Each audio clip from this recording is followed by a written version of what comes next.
Are you curious about what taboos or rules in a sanctioned country could really surprise foreigners? Cuba is a country where almost everything is restricted. Home Wi-Fi is nearly non-existent, eating beef could land you in jail, and Coca-Cola is absolutely banned. That's right, even the simplest things are considered taboo.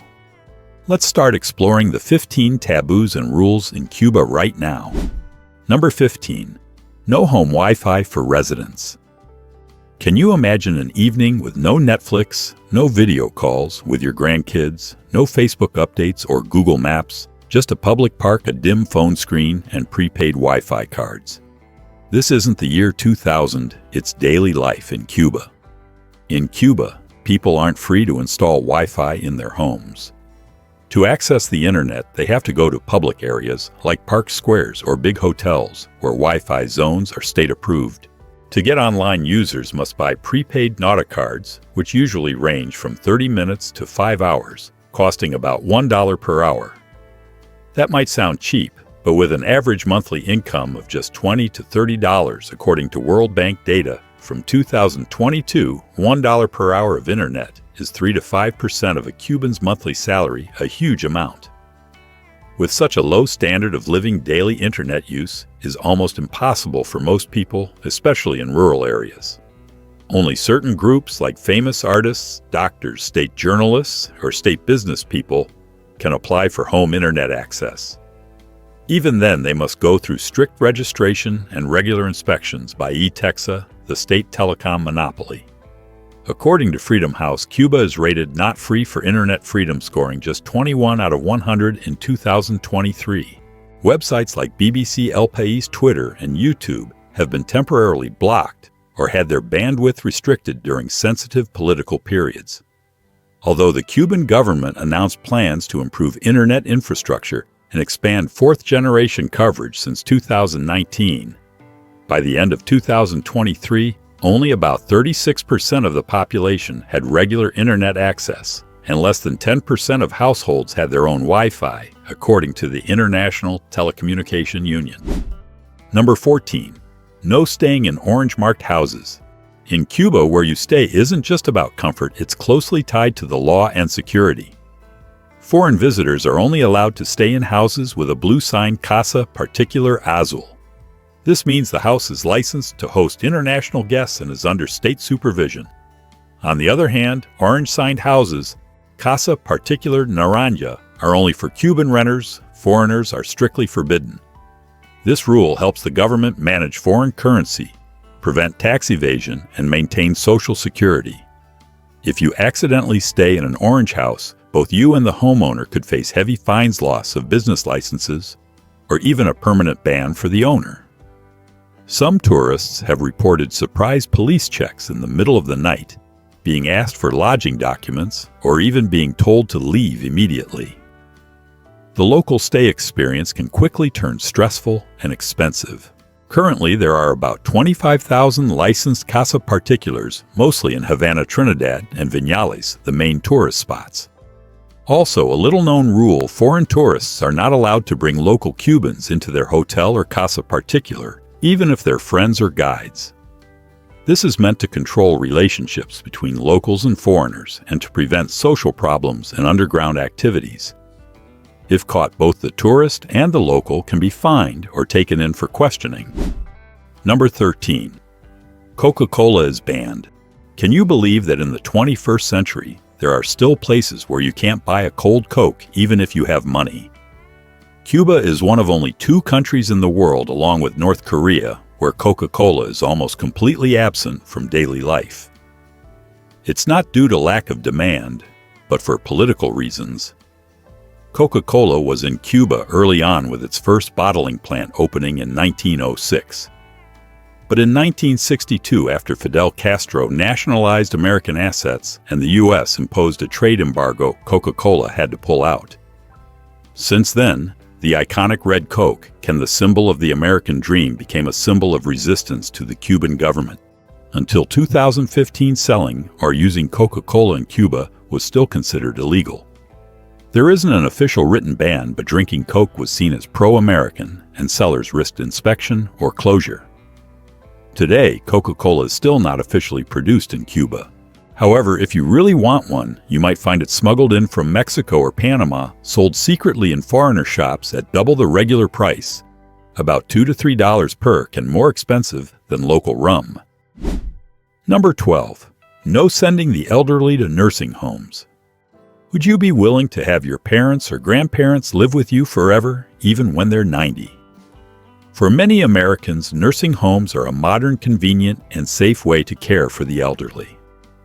But in Cuba, this is a huge cultural taboo.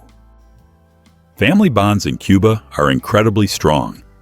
People believe that parents spent their lives sacrificing for their children, so when they're old, it's the children's duty to repay the debt by caring for them personally. Over 90% of elderly Cubans live with their children or grandchildren. The image of 3 generations sharing a meal, grandparents watching the kids and children caring for elders, is the gold standard of filial duty. Nursing homes are rare in Cuba, and most are basic and low quality, mainly for those without family or who can't care for themselves. The government doesn't encourage developing nursing homes like in the West, always emphasizing that family is the foundation of society. Even now, as young families face economic pressure, cramped living spaces, or have to work far away, home care is still the top priority. Welfare policies and support for the elderly are based on the assumption that they'll live with family. What do you think? Could you have the patience and spirit to take care of your aging parents at home every day for years? Or do you still believe in professional nursing homes? Share your thoughts in the comments. Number 11. Cigar rules you should know in Cuba. Cuba is world famous for its cigars, but did you know there are special rules and taboos about buying cigars there? Cuban cigars are globally renowned for their quality, but that fame has also created a huge underground market for fakes, especially in tourist cities like Havana and Varadero. On most trips, you'll almost certainly meet ginateros, street vendors, offering authentic, cheap cigars, usually with a convincing story, like "my uncle works in the factory," or "these come straight from the source." In reality, 99% of these boxes are covered with fake seals, logos, and blurry holograms. They're low quality or just rolled banana leaves. Some tourists have even brought home boxes full of cleverly repackaged tobacco scraps. Even some friendly Casa Particular hosts may offer cigars from a relative at the factory. Don't be fooled. Chances are you'll still get a mediocre product at double the price. Serious tourists are advised to visit tobacco farms and viñales, where you can watch cigars being hand-rolled and buy genuine chemical-free products stored properly. Finally, check customs rules on the amount and type of tobacco you can take out of Cuba. Many tourists have had their cigars confiscated or had to pay high taxes at the airport. Number 10. Tattoos are taboo. Would you believe that a small tattoo on your hand could make you look like a criminal in Cuba? In the U.S. and many Western countries, tattoos are an art form and a way to express individuality and freedom. But in Cuba, it's not that simple. This stigma comes from the machista culture, which values strong, traditional, and clean-cut men. For decades, tattoos in Cuba were linked to sailors, special service workers, and prisoners, the 3 most stigmatized groups. Older Cubans believe tattoos mean you're rebellious, undisciplined, or have legal problems. Recently, young people in Havana and other big cities have started rebelling. Many artists and indie musicians now have tattoos as personal symbols, but the stigma is still strong. You might face harsh family opposition, or even be banned from coming home if you get tattooed. Advice for tourists: if you already have tattoos, consider covering them up when visiting traditional neighborhoods, rural areas, or government buildings. Respecting local culture not only keeps you safe, but also shows you're a polite and considerate guest. Number 9. You must get state permission to change jobs or travel abroad. Have you ever thought you'd need to write an application, wait for approval, and hope for political luck just to change jobs or visit friends abroad? In Cuba, you can't just change jobs without telling the government. Every job change must be approved by local authorities or the labor office, even if you just want to switch from waiter to tour guide. Why the government wants to control the workforce and prevent brain drain from key sectors like healthcare, education, or agriculture. Similarly, if Cubans want to go abroad even with a visa invitation letter and plenty of money, they still need state permission and an exit card. They must prove the trip won't have a negative impact on the community and that they'll definitely return. This has led many desperate Cubans to become balseros, risking their lives to cross the sea to the U.S. on homemade rafts. In 2022 alone, over 6,000 Cubans were stopped by the U.S. Coast Guard while trying to escape a heartbreaking sign of how much they value freedom. Number 8. Some hairstyles are banned. In Cuba, hairstyles are not just personal style, they're a social and political issue, something most first-time visitors can't imagine. Extreme styles like mohawks, shaved sides, neon colors, or edgy designs are seen as reflecting Western ideas and going against the socialist values the government wants to protect. Students, government workers, and even young artists have been told to cut their rebellious hair if they want to keep studying or working. An unofficial 2019 survey showed nearly 70% of Cuban youth had been warned about their appearance, especially hair, during public events or political activities. Boys in school must keep their hair short and natural, while girls should avoid overly trendy styles to avoid being seen as a bad influence. For tourists, there's no official ban, but those with mohawks, dreadlocks, or brightly colored hair often get stares or trouble at security checkpoints, especially at airports or historic sites. Some have even been refused service at local restaurants or had trouble renting rooms at Casa Particulars for looking too rebellious. Number 7. Owning multiple properties is forbidden. In Cuba, owning more than one property is absolutely forbidden, a rule that surprises many foreigners. By law, each Cuban citizen can own only one home, and buying, selling, or transferring real estate isn't free, as in many other countries. Before 2011, people couldn't even buy or sell houses with money. They could only swap homes of equal value. Only after small reforms in 2011 did limited buying and selling become allowed, but still under strict registration and state control. Owning two homes or renting out property for profit is considered asset speculation, which goes against the socialist ideals Cuba follows. If caught owning more than allowed, people can have their property confiscated, be fined, or lose inheritance rights. For foreigners, the rules are even stricter. You can't own property unless you marry a Cuban and get special government permission. That's why Cuba's real estate market is very quiet and homes are mostly passed down through generations. Many houses are badly run down and building materials are scarce, so people often live in crumbling homes they can't fix. According to government statistics, nearly 39% of Cuban homes needed repairs in 2020. Number 6. No blowing your nose or spitting in public. Did you ever think something as harmless as blowing your nose or spitting could make you the rudest person on the block in seconds? While in many other Latin American countries, spitting or blowing your nose in public is no big deal. Some even do it at the dinner table. In Cuba, it's seen as extremely rude, uneducated, and dirtying shared space. Cubans have a strong sense of decoro, dignity, and politeness, and always try to look clean, neat, and respectful of the community. If you blow your nose loudly in a cafe or spit on the sidewalk in Havana, don't be surprised if you get dirty looks or told off by the owner or even asked to leave. A Canadian tourist once said he was refused another drink after spitting outside a famous bar on Obispo Street. It's not just about looks. In many tourist areas, fines for spitting on the street range from 50 to 100 cup, about $2 to $4. It may not sound like much, but being shamed in front of a crowd is not a souvenir you want to take home. Advice for tourists. If you need to blow your nose, go to the restroom, or at least find a private spot, use a tissue and throw it away immediately. Number 5. Don't give money to begging children. The Cuban government has long promoted the image of a country with no homeless people or street children, but in reality, begging is quietly increasing in major tourist areas like Havana, Trinidad, and Santiago de Cuba. In busy tourist spots like Havana's Old Town, Plaza de la Catedral, or the Malecón, it's common to see kids, the elderly, or women with children asking for money or selling overpriced trinkets.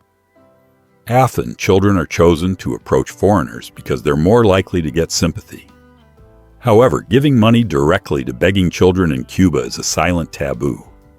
This is seen as encouraging begging, which damages the equal society image the government tries to build, and police or local security may warn or even fine tourists.